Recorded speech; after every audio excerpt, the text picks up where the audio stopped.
যদি আপনাদেরও লাড্ডু গোপালের হাইট 3 ইঞ্চ হয় তবে আজকে টিউটোরিয়াল ভিডিওটা কিন্তু একদম আপনাদের বাড়ির লাড্ডু গোপালের জন্য পরিয়ে আমি দেখাচ্ছি।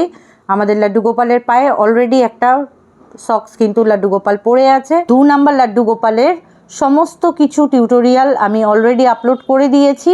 আপনারা যদি মিস করে থাকেন অবশ্যই চেক করে নিন। Woollen poncho, woollen nappy, woollen cap, woollen socks, woollen frock everything আপনারা কিন্তু আমার প্লেলিস্টে পেয়ে যাবেন।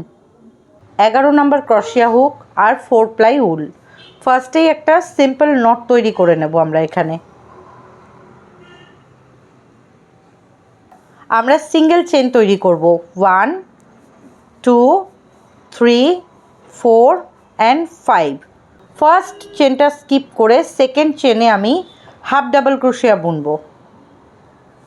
1, নেক্সট 2, নেক্সট 3। এবার লাস্টের একটা ঘর রয়ে গেল আমাদের। এখানে আমরা 5 হাফ ডাবল ক্রোশিয়া বুনব। 1, সেম প্লেসে 2, same place 3, 4 and last one 5। এবার এই সুতোটাকে ধরে আমরা টান দেব। দেখুন এখানে যে সার্কেলটা ছিল সার্কেলটা মিলিয়ে গেল। এবার আমরা এখানে 3টে হাফ ডাবল ক্রোশিয়া বুনলাম আর একটা ঘরে 5 হাফ ডাবল ক্রোশিয়া বুনলাম। তো এই সাইডেও আমরা 3টে হাফ ডাবল ক্রোশিয়া বুনে নেব। 1, নেক্সট বুনছি 2, নেক্সট বুনবো 3।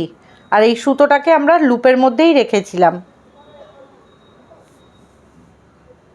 তাহলে আমাদের টোটাল হয়ে গেল 3 3 6 আর মিডিলে হলো 5 11, মানে 11টা ঘর আমরা বুনে নিলাম। এবার যেখান থেকে স্টার্ট করেছিলাম ঠিক এই জায়গাটায় আমরা এটাকে জয়েন্ট করে নেব। সুতোটাকে লুপে রেখে দিলাম, দিয়ে এখানে আমরা জয়েন্ট করব। জয়েন্ট করে দুটো চেন নেব 1 অ্যান্ড 2। দুটো চেন নিলাম। প্রত্যেকটা ঘরে একবার করে হাফ ডাবল ক্রোশিয়া বুনবো। এই ঘরে আমরা এটা জয়েন্ট করেছি, নেক্সট ঘরে যাব। এই হয়ে গেল 2, নেক্সট 3,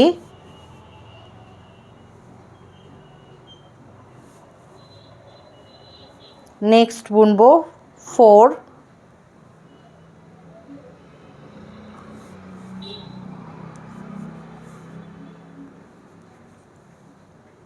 নেক্সট 5। তো এইভাবে আমি 11টা হাফ ডাবল ক্রোশিয়া বুনে আপনাদের দেখাচ্ছি। আমরা 11টা হাফ ডাবল ক্রোশিয়া বুনে নিলাম।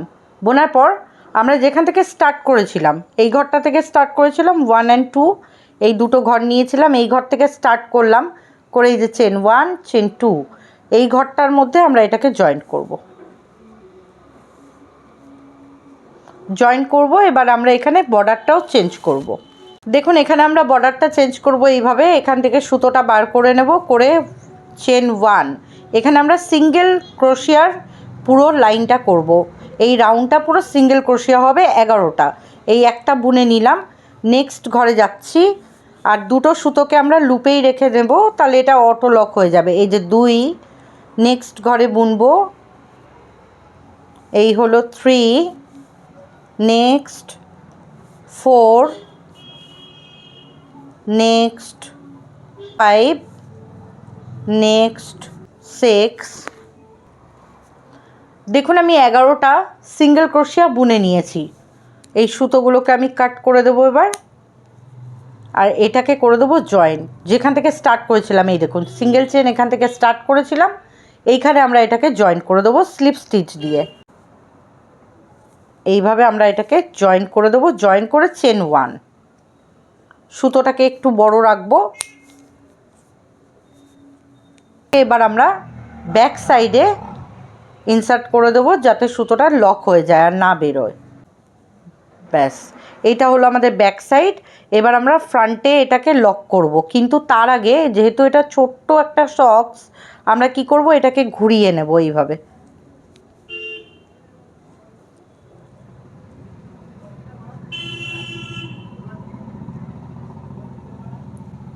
এটাকে আমরা ঘুরিয়ে নিলাম।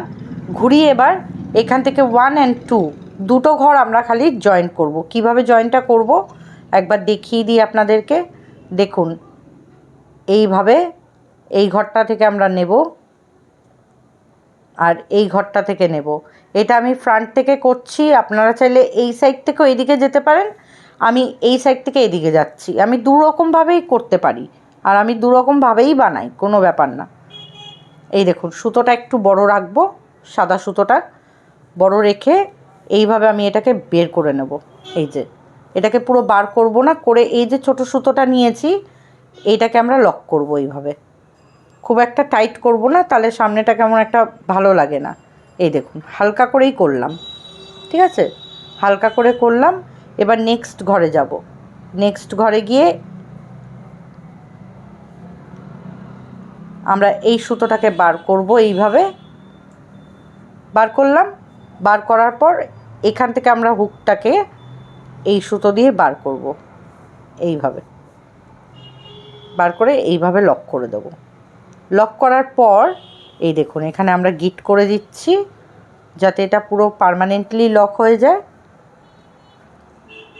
এইবার আপনারা চাইলে এখানে সুন্দর করে বাচ্চাদের ওই বো তৈরি করে দিতে পারেন। এখানটা বো তৈরি করে দিতে পারেন লেসের মতন।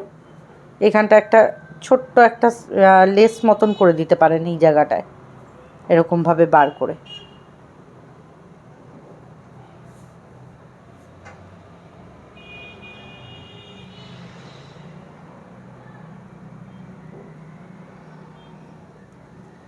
এরকমভাবে আপনারা ছোট্ট একটা লেস মতন ফিতে মতন স্টাইল করে দিতে পারেন।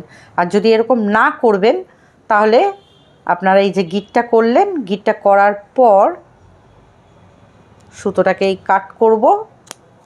কাট করে আমরা ব্যাক সাইড দিয়ে এইভাবে সুতোটাকে বার করে নেব, এইভাবে।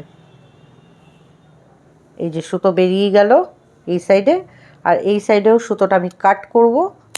কাট করার পর এইভাবে বার করে নেব। বাচ্চাদের ওইরকম বো মতন যে তৈরি করে, ওইটাও যদি তৈরি করে নেন দেখতে খুব সুন্দর লাগে। কিন্তু আমি আগের একটা ভিডিওতে বা লাইভে বোধহয় আমি দেখিয়েছিলাম। দেখুন, এইভাবে এটাকে এবার সুতোগুলোকে কাট করে নিই। আমার কিন্তু সক্স একদম রেডি। কি সুন্দর সামনেটা স্কেচের মতন পড়েছে দেখলেন। এখানটা বো তৈরি করে নিলে খুব ভালো লাগবে, মানে ফিতে সিস্টেম যেটা দেখালাম। তো আজকে টিউটোরিয়ালটা এত অবধি রইল। নেক্সট ডে দেখাবো অন্য কোনো টিউটোরিয়াল ভিডিও, বা লাড্ডু গোপাল সেবা নিয়ে চলে আসবো আপনাদের সাথে। আজকের মতো এখানেই বিদায় নিলাম। সকলে ভালো থাকবেন। জয় রাধে, হরে কৃষ্ণা।